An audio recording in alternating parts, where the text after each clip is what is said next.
the 2nd century BCE, after the collapse of the Mauryan Empire, Buddhist centers started moving westwards in the region that we call today as India. We don't know the exact reason for this move, but Valurak was one of the first sites that they chose to settle. It was a post along the ancient trade route from the Arabian Sea to the Deccan, that place we know today as.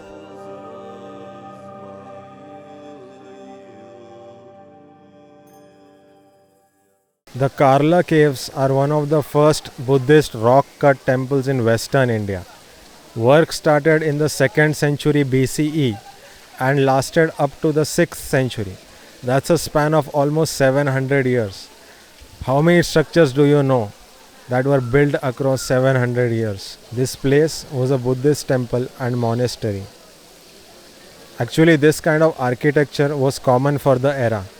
The Ajanta caves in Maharashtra are also an example of similar style used. Like modern temples, this place was built through contributions and donations from royalty and the merchant class. I am actually surprised at the diversity of the people who were involved in contribution to this temple.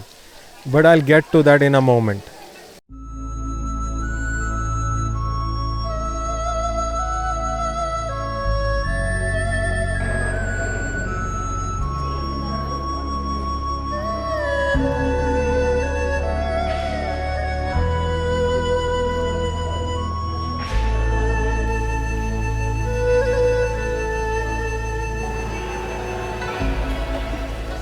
The walls here are not polished, probably due to budgetary concerns, unlike the Mauryan-sponsored eastern caves.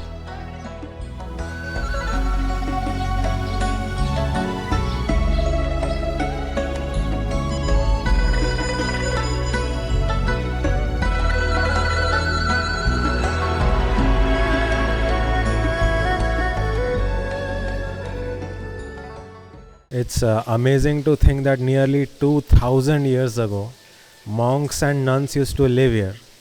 This must have been some sort of dormitory or boarding for them. They are said to have belonged to the Mahasamghika sect, which was one of the two sects that were formed of the original Buddhism. Unfortunately, this sect no longer exists, but it eventually gave rise to Mahayana Buddhism, a form of the religion that is followed in East Asia today.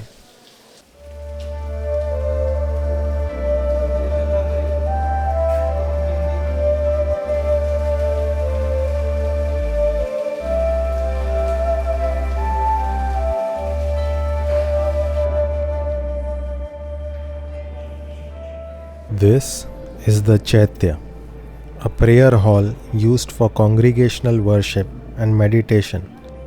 The Chaitya dates back to the year 50 CE and it is the largest rock-cut Chaitya in India.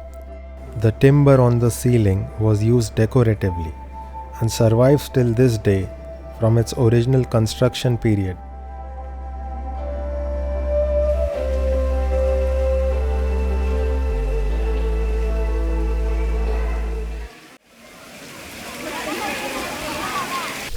Being here, I can't help but wonder who must have lived here.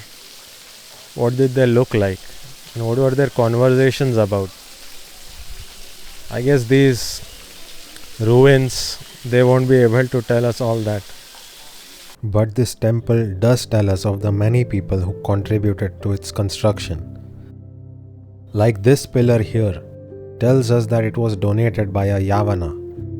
Yavana were Indo-Greeks who were the descendants of the soldiers of Alexander the Great's army. They ruled parts of northwest India from the 2nd century BCE to the 1st century CE. Nearly half of the known dedicatory inscriptions on the pillars of the Chaitya are of Yavanas. An inscription on the left wall of the veranda mentions of a merchant, Bhutapala of Vaijayanti, a town in southern India. Royals were also involved in the patronage of this temple. Here, an important dedication refers to Nahapana.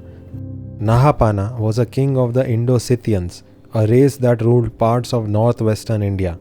They were the descendants of races from Central Asia, specifically Iran.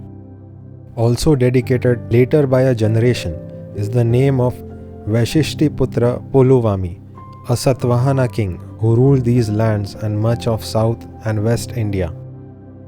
So although it is little we know about this place and who lived here, we can remark at the diversity of the people who contributed and paid patronage to it, kings and commoners alike. At the time, Buddhism was a very important religious force across South Asia, and it would remain that way till the 12th century when winds of change began to blow across the place. Buddhism eventually faded away in India, and this site was deserted. That religion would thrive in the faraway lands of Myanmar, Sri Lanka, China, and Japan. It was forgotten in its homeland. It was only after the British discovered sites like these that the interest in Buddhism arose again in India. And I hope that we can look into the past of this country through these discoveries and find out more about our culture.